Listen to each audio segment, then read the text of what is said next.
parties is widespread. Well, that may be true, but disillusioned voters aren't clearly coming to the Greens. A lot more of them are going to UKIP. Why? Well, I think what we're seeing is in many places up and down the country, like Solihull, where we won our first councillor in 2008, and we're now looking to become the official opposition to the Tories on the council.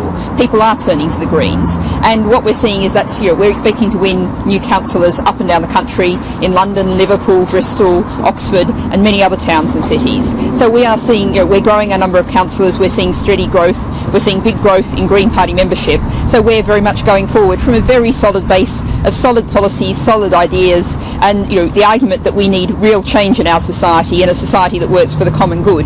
We've got plans and policies, and people are seeing that. Right, except the figures in the local elections in England last May, UKIP gained 139 councillors and received 23% of the vote. The Greens gained 5. We did, and among those were our first Green councillors in Cornwall, in Essex, in Surrey, in Kent, and in several places here in the West Midlands. So what we're doing is becoming, from a very steady, solid base, electing good people who are long-term community campaigners who are in it for the long haul. And I'm not sure, I haven't seen any figures on how many of those UKIP councillors are no longer UKIP councillors, but I think there's quite a few.